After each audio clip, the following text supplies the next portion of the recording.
இப்போ அடுத்து மார்ச் மாதம் முதல் கொண்டு ஷூட்டிங் முடிந்த பிறகு, ஒருவேளை மார்ச் மாதம் முடிவு என்றால் ஏப்ரல் மாதம். அவர் தமிழ்நாடு முழுவதும் ஒரு அரசியல் சுற்றுப்பயணத்துக்கு தயாராகி கொண்டிருப்பதாக ஒரு தகவல். அந்த அடிப்படையில் முதல் கட்டமாக ஒரு போராட்டத்தை கையில் எடுக்க வேண்டும் என்று அந்த கட்சியினர் ஏதாவது ஐடியா கொடுத்திருப்பாங்க. அந்த ஐடியாக்காக ஒரு 3, 4 திட்டங்கள் அவருக்கு தோன்றியிருக்கலாம். அந்த ஐடியா கொடுத்த மக்களுக்கு. முதல் கட்டமாக பன்னூர், பரந்தூர் இந்த விமான நிலைய போராட்டத்தை பிரச்சனை சொல்லியிருப்பார்கள். அடுத்து அரிட்டாப்பட்டி இந்த டங்ஸ்டன் சுரங்கத்தை எதிர்த்து மக்கள் போராடுகிறார்கள். அதற்கு நீங்கள் அங்க போராடலாம் அப்படின்னு சொல்லியிருப்பாங்க. அடுத்து கன்னியாகுமரி மாவட்டம் மணவாளக்குறிச்சியில் அரிய வகை மணல் ஆலை. அந்த இடத்துல மக்கள் போராட்டம் இருக்கிறது.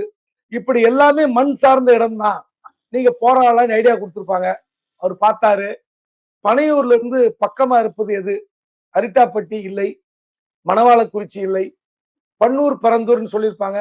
எத்தனை கிலோமீட்டர்? ஒரு 40 கிலோமீட்டர். சரி கிளம்பிடலாம்னு சொல்லி ஒரு முடிவுக்கு முதல் முறையாக அந்த மக்களை சந்திப்பதற்கு வந்திருக்கிறார். வர முயற்சிக்கிறார் அல்லது வரப்போகிறார்.